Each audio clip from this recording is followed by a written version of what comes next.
Salut. Donc on va essayer de faire une autre série d'exercices. On commence par l'exercice 1, donc qui concerne ce qu'on appelle les diphasages, soit en degrés, soit en radio. Donc la question, qu'est-ce qu'il dit? Il dit que deux tensions sont déphasées. Quels sont les déphasages correspondants au tableau ci-dessous? Donc on va essayer de... Donc on a la période c'est T. Donc la période c'est 2π en radian. Et ce qui veut dire que également la période, si on veut, si on l'exprime en degrés, ça va donner 360 degrés. D'accord. Cet exercice-là, c'est simple, donc c'est une affaire de calcul simple. Donc, dans ce cas, les déphasages, si on veut remplir ce tableau-là, c'est donc le déphasage, la période sur 2, ça veut dire T sur 2, en radian, ça donne 2π sur 2, ça donne π radian. Et en degrés, bien sûr, ça donne 360 sur 2, ça donne 180 degrés. 180 degrés. D'accord. En ce qui concerne le déphasage π sur 3, c'est 2π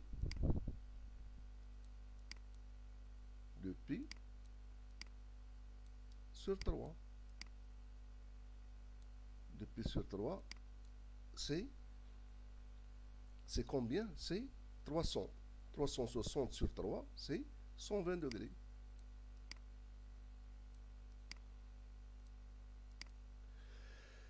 En ce qui concerne π sur 4, c'est T sur 4, c'est 2π sur 4, ça donne π sur 2 radians.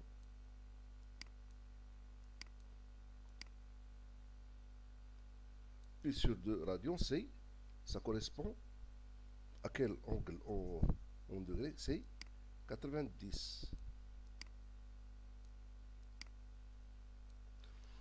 Le déphasage, l'autre déphasage, c'est T sur 5, c'est 2π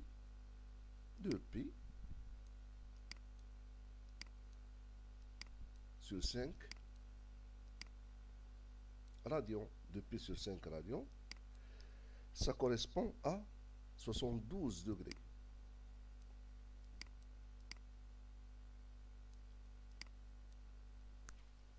Ensuite, le déphasage T sur 6, ça correspond à π sur 3.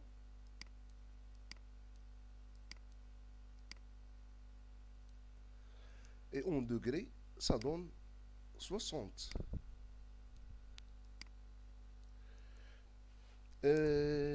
Ensuite, T sur 12, ça donne π sur 6.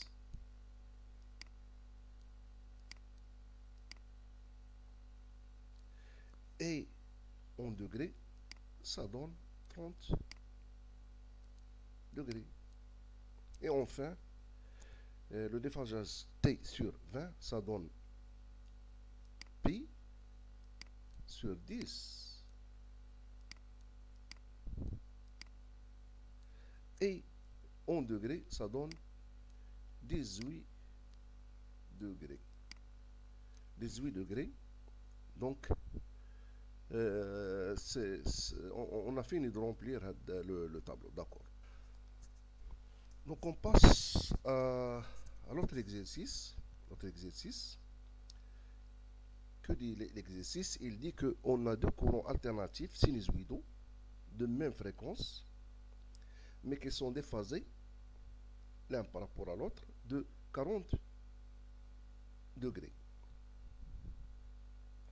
Le retard du second sur le premier et fait un temps de 1 sur 3780 secondes. La question ici, il nous demande de calculer la période et la fréquence de ces deux courants, puisque donc déjà ils ont la même fréquence, ils ont la même période. Donc on va essayer de calculer leur déphasage.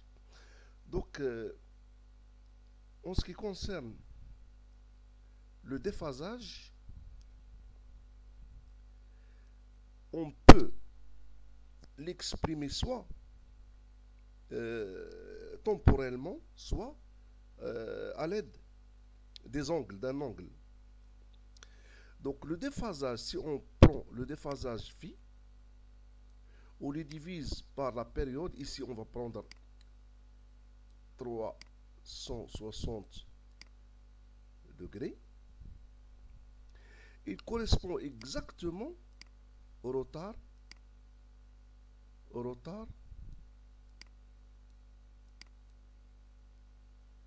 temporel sur la période en secondes. Le retard en secondes sur la période en secondes, il nous donne exactement le déphasage sur la période en degrés. Ceci veut dire que dans ce cas, on prend que la période, qu'est-ce que ça veut donner? Ça va donner 360 fois le retard sur quoi? Sur le déphasage. Ça va donner quoi? T, ça donne, on a delta de T, c'est 1 sur 3780.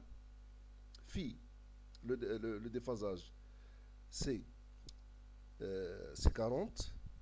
Ça va nous donner finalement 2,38. La période est égale à 2,38 millisecondes. Et par suite, la fréquence est égale à 1 sur la période. Ça va donner combien? Ça va donner 420,16 Hz. Donc c'est ça la réponse à cette question.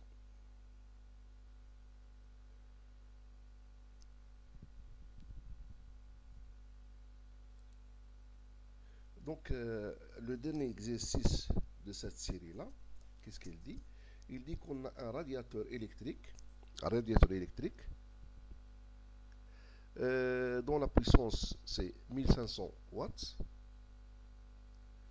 sous une tension efficace de 230 volts. On nous demande de calculer les intensités efficaces et maximum et de calculer la section. Donc on commence tout d'abord par les courants et on va par la suite calculer la section du fil utilisé. Donc qu'est-ce qu'on a? On a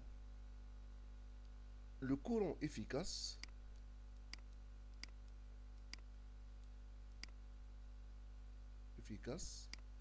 est égal à la puissance absorbée sur la tension efficace. Ici, il s'agit d'un récepteur qui est purement résistif. Ça va donner combien? Ça va donner donc ça va donner un courant de 6,52 ampères et un courant maximal IM qui est égal à 9,19 ampères. D'accord?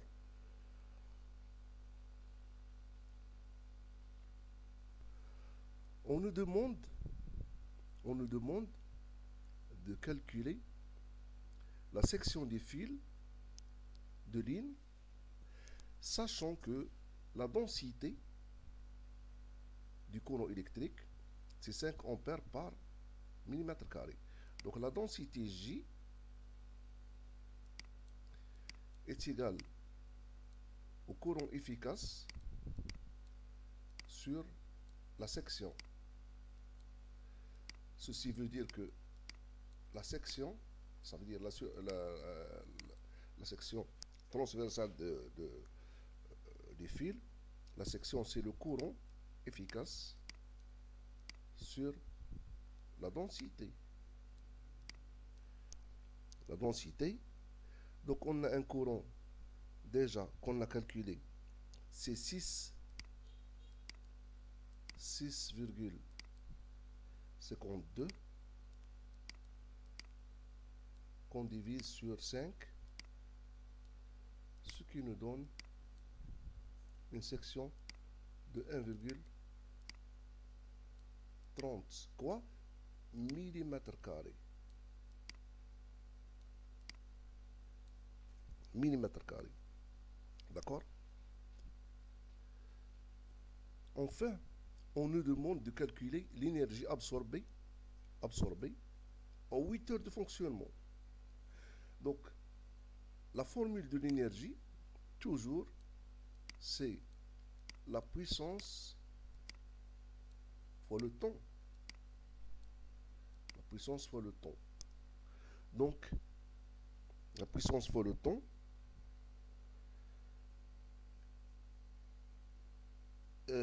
donc, quelle est la puissance? La puissance, c'est 1500.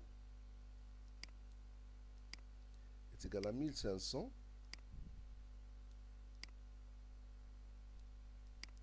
fois quoi? Fois 8. Ça donne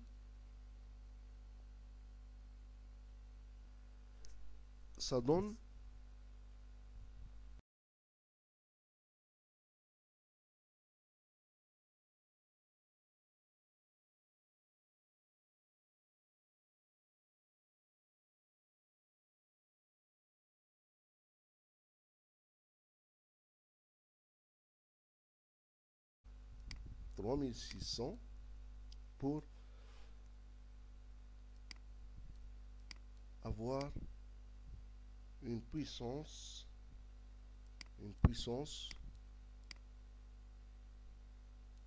de en joules. Donc ça va donner 43,2 mégajoules.